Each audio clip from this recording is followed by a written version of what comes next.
Most claws don't have thumbs, but this one does, and how you use your thumb makes all the difference in clawhammer banjo.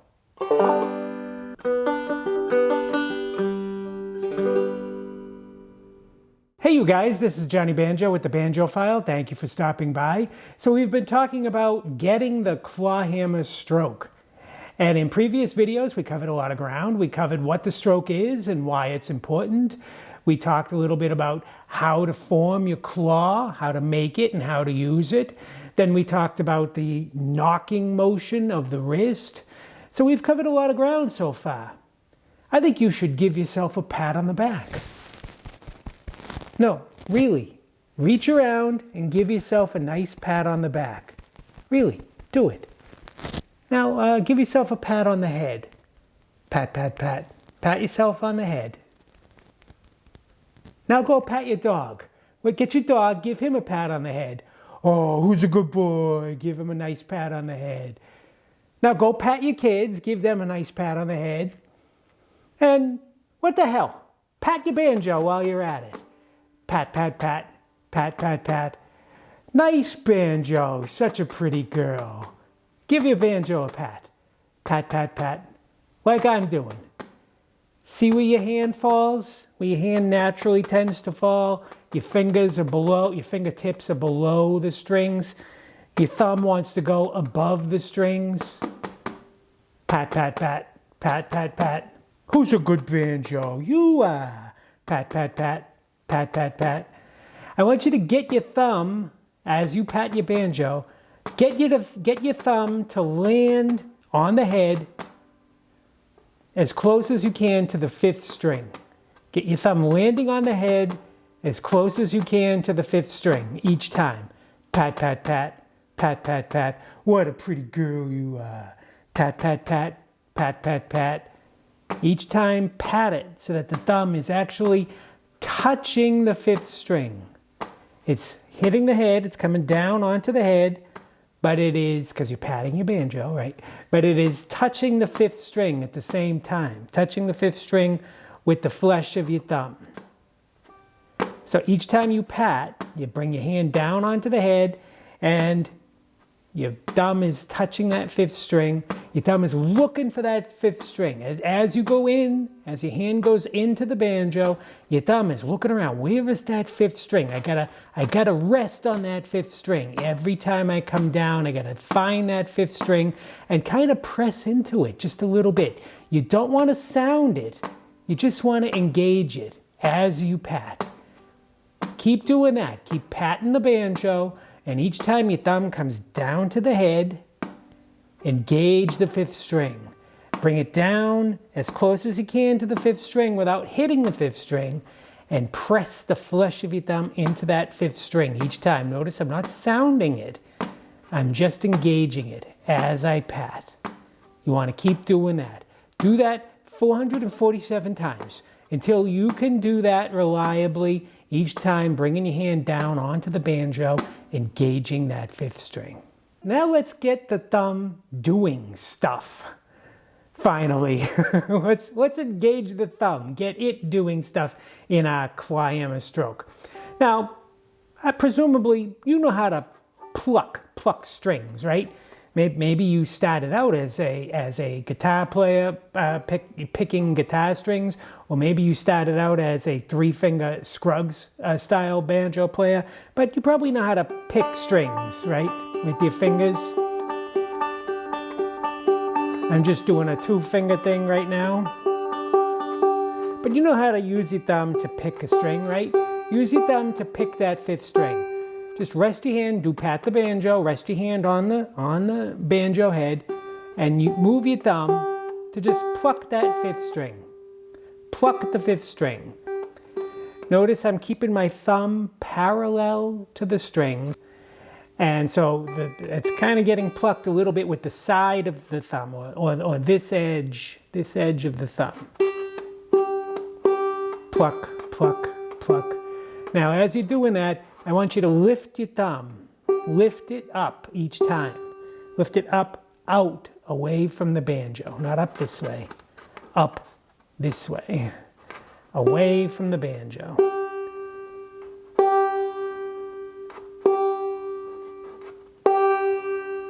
get it higher and higher. Keep your fingers on the banjo head and get that thumb high. Get that thumb high. Imagine that your thumb is kind of like a little man jumping on a trampoline, going boing, boing, boing. Each time he comes down, the 5th string is the trampoline. He hits that 5th string trampoline and he bounces right back up again. Boing, boing, boing. Get it higher, higher, higher. Get it, lift your whole hand up. Get it way up there. Get it up there. Boing, boing, boing, boing, boing. Holy crap, he's going way up into the atmosphere. Boing. Holy shit, he's all the way up to the moon now. Boing.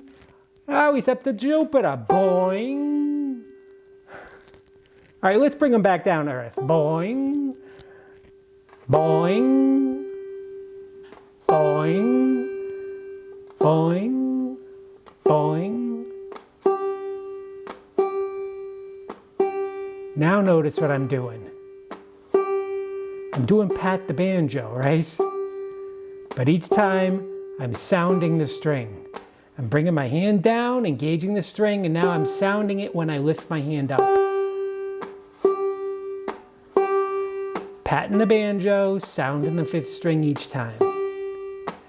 Try to do this. Try to pat the banjo and sound the 5th string every other time.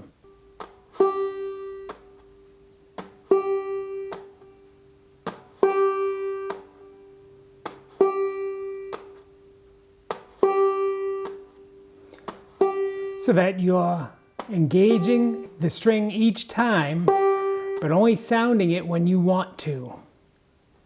Do that 2,472 times until you can bring your hand down onto the banjo each time and let your thumb touch that 5th string.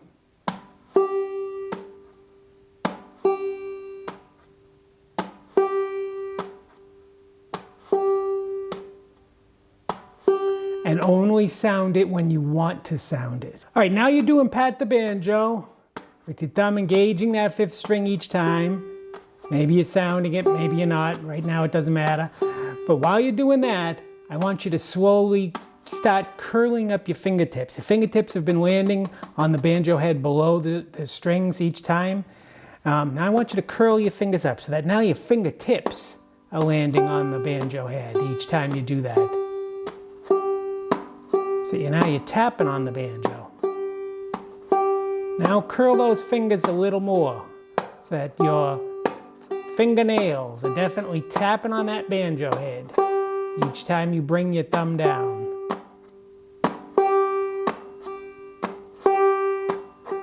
Now curl them even more so that the backs of your fingernails are tapping on the banjo head each time. You're still doing Pat the Banjo, engaging the thumb, not necessarily sounding the strings. You sound the strings when you want to. The 5th string, that is. Now I want you to curl your fingers up even more. Curl them a little tighter, until... Holy shit! That's it! You're doing it. That's the clawhammer stroke.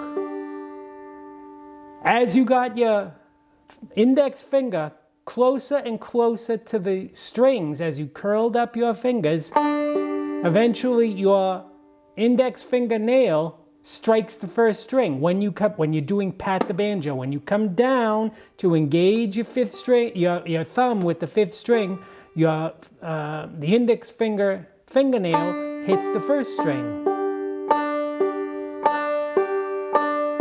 Simultaneously.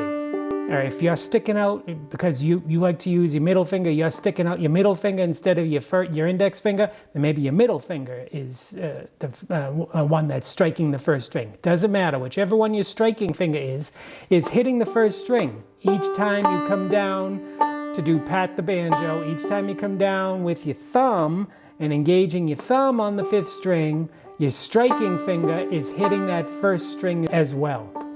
That is the clawhammer stroke. The aim of it is not so much to use your striking finger to strike the strings.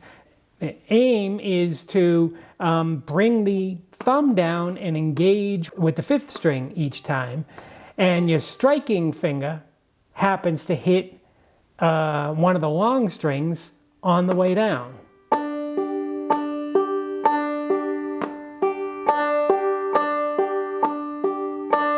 So in other words, what you're primarily focusing on is engaging the thumb. Each time you bring your hand down into the banjo, you're engaging the thumb with the fifth string, or engaging the fifth string with the thumb.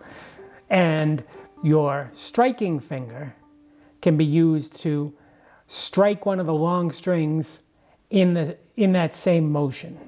And you can control which string. I'm striking the first string, but I could choose to strike the second string.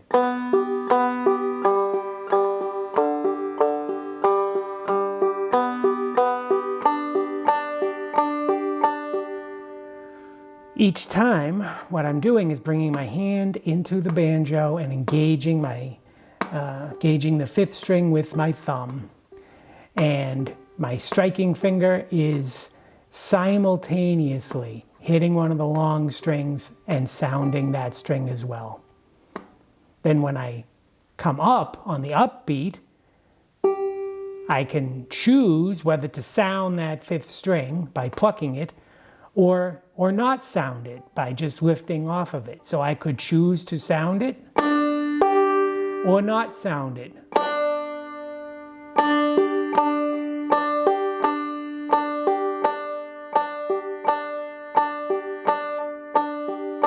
I can alternate sounding it and not sounding it.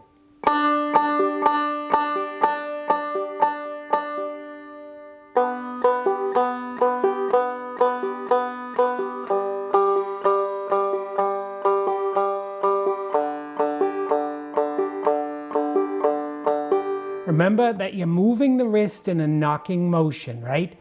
Knock, knock, knock. Hello. Knock, knock, knock. Hello. Pat the banjo. Oh, nice banjo. Such a pretty girl. That's the motion. You're combining knock, knock, knock with pat the banjo with using your claw. You got your claw.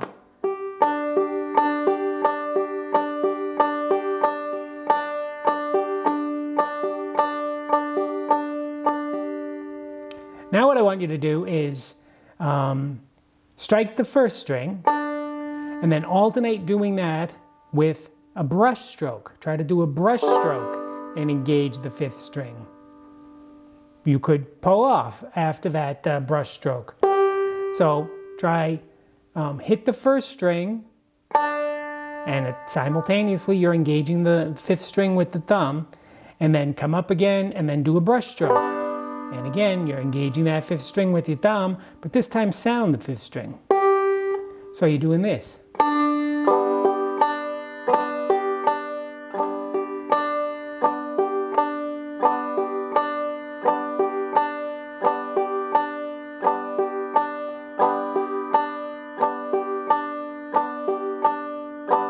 I want you to do that 177,932 times. Do that while you're watching TV. Do that while you're walking your dog. Do that while you're riding the bus to school or work. Keep doing that.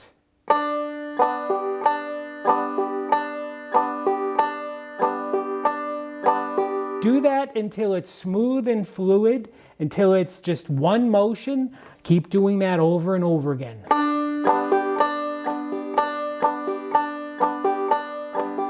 And once you've got that, and you can do it smooth and fluid, and your thumb is engaging the fifth string each time, try striking the inner strings. Each time choosing which string you strike, not just randomly, but thinking, all right, now I'm going to try to strike the second string.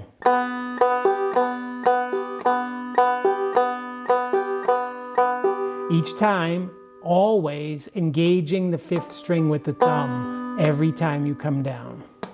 Why is that so important, by the way? Why is it important that every time you bring your hand down in the clawhammer stroke, that you engage the fifth string with your thumb, because that's what's giving you spatial reference.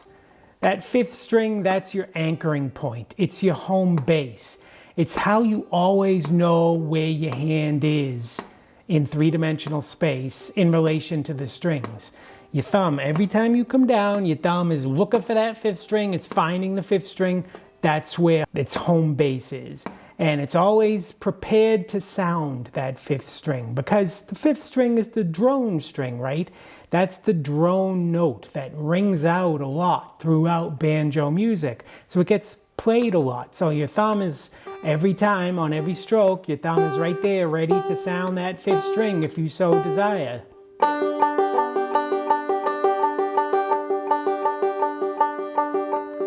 And by always bringing your hand down to put the thumb on the fifth string, you control which string your striking finger hits on the way down, which of the long strings your striking finger hits on the way down, by controlling its distance from the thumb, by opening or closing this gap between your thumb and your striking finger.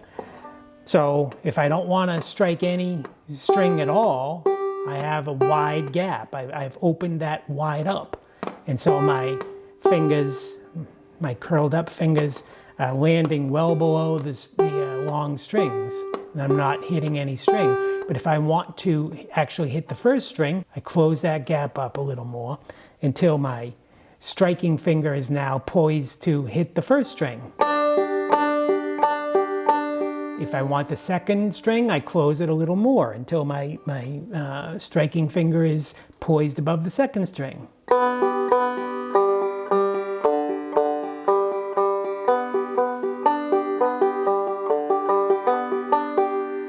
What I'm doing is just modulating this gap between my thumb and the rest of my fingers, opening and closing it to position my striking finger above the string I want to strike.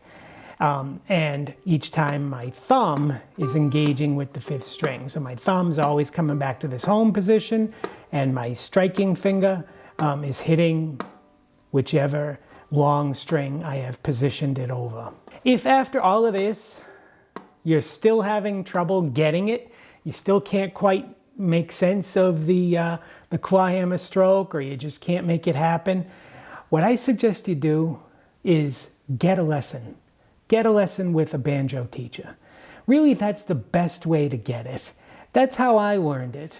And even if you think you are getting it from video, you think you are doing the clawhammer stroke, you might want to get a lesson or two anyway, just to be sure that you do in fact have it, and that you're not developing any, unwittingly developing any bad habits, because you want to nip those in the bud. You don't want to bake them in after weeks and months and years of doing the bad habit. Now it becomes very, very difficult, if not impossible, to undo, to not do it anymore. And I know it's expensive to get lessons. So I'm not saying, you need to get lots and lots of lessons, weekly lessons for months. Just a lesson or two. It's a good investment in your playing. Especially if you're having trouble getting it. A good banjo teacher can see what you're doing right and see what you're doing wrong, and correct you right away. And you certainly want somebody to spot your bad habits and correct those right away too. Now you might think we're done with our video series on getting the clawhammer stroke, but we're not. We're not done yet. Yes, you are doing the clawhammer stroke now, and that's good. And you're going to need to keep practicing it. Keep practicing it until it becomes automatic, until you get very facile at doing that. But then we need to talk about what to do with it, what to do with your clawhammer stroke, because it's kind of like learning to drive a car, right? It takes a while to figure out how to steer and how to use the brakes and how to control your car smoothly and fluidly. That takes a while. And then eventually you finally get it. But once you get it, you can't just drive your car anywhere, right? You can't just drive up on people's sidewalks and across front lawns, right? you also need to learn the rules of the road. You need to learn the norms for good driving. And it's the same with Clawhammer too. With the stroke, there's certain patterns that that you need to learn. So we'll talk more about what you do with your shiny new Clawhammer stroke in the next video. Toodles!